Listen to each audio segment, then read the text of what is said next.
Oleh karena terperiksa telah terbukti secara sah dan meyakinkan melakukan pelanggaran kode etik dan kode perilaku sebagaimana telah dipertimbangkan di atas, maka selanjutnya majelis akan mempertimbangkan sanksi yang akan dijatuhkan kepada terperiksa. Menimbang bahwa berdasarkan ketentuan Pasal 16 angka 1A Peraturan Dewan Pengawas nomor 3 tahun 2021, pelanggaran terhadap ketentuan pasal 4 ayat 2 huruf A dijatuhkan sanksi berat. Pasal 15 angka 1A Peraturan Dewan Pengawas nomor 3 tahun 2021, pelanggaran terhadap ketentuan pasal 4 ayat 1 huruf J dijatuhkan sanksi sedang. Pasal 14 angka 5A Peraturan Dewan Pengawas nomor 3 tahun 2021, pelanggaran terhadap ketentuan pasal 8 huruf E dijatuhkan sanksi ringan.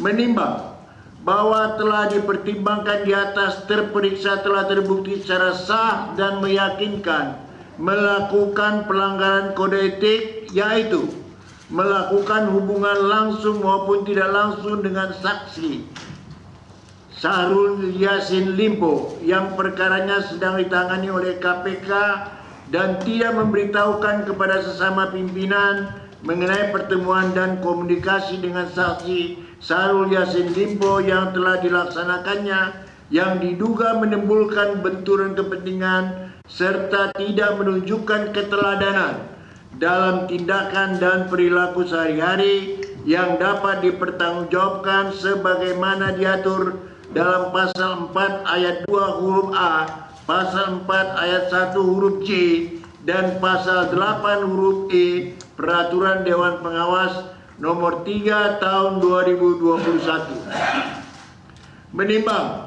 bahwa berdasarkan ketentuan pasal 9 ayat 2 Peraturan Dewan Pengawas nomor 3 tahun 2021, dalam hal suatu peristiwa pelanggaran etik terdapat beberapa perbuatan dengan tingkat saksi yang berbeda-beda, maka sanksi yang dijatuhkan adalah sanksi yang terberat.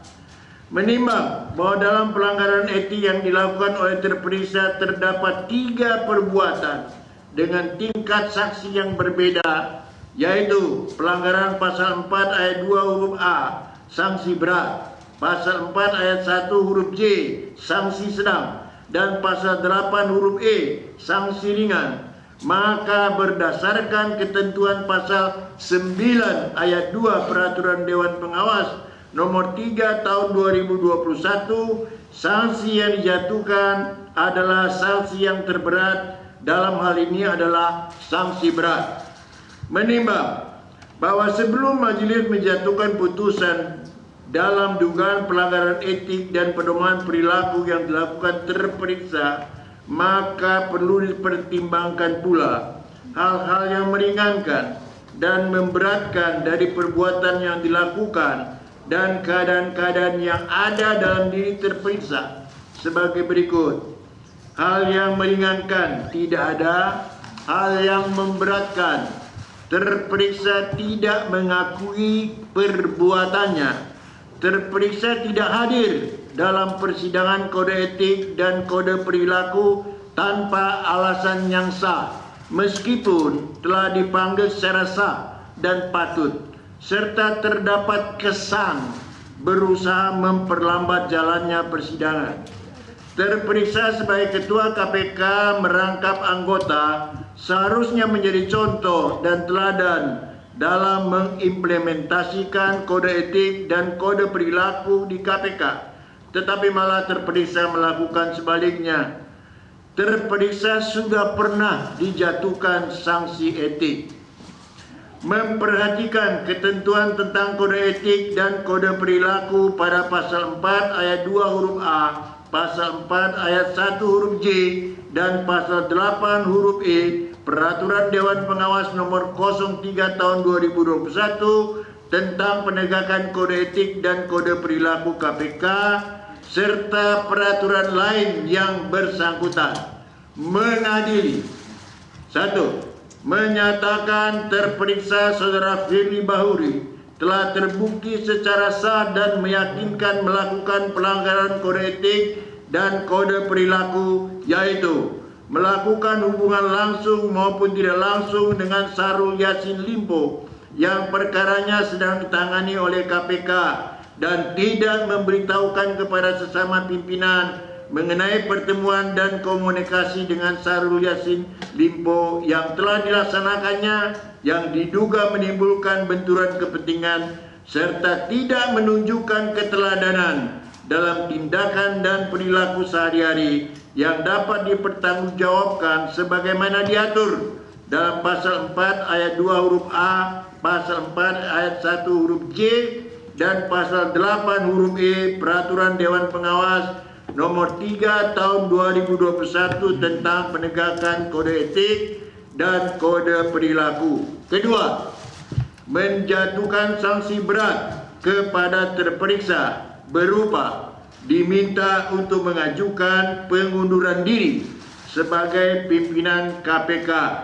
Mengumumkan putusan ini pada media jaringan milik komisi yang hanya dapat diakses oleh insan komisi dan atau lainnya sesuai dengan peraturan Dewan Pengawas tentang penegakan kode etik dan kode perilaku.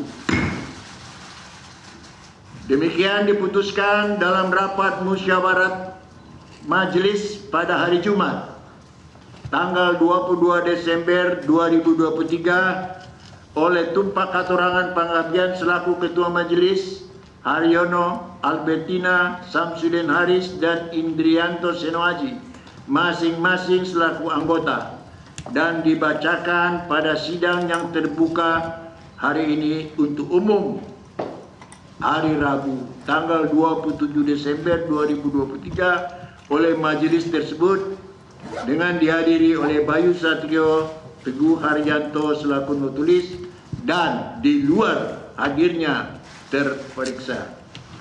Demikian sudah kami sampaikan, sudah kami bacakan putusan yang berhubungan dengan dugaan pelanggaran etik yang dilakukan oleh Firly Bahuri, Ketua KPK nonaktif.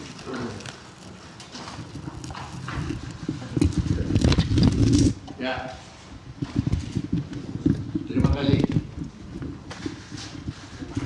Seandainya ada mau pertanyaan kepada kami, silakan dibawa ke Dewan. Sidang saya nyatakan ditutup. Terima kasih atas perhatiannya semua.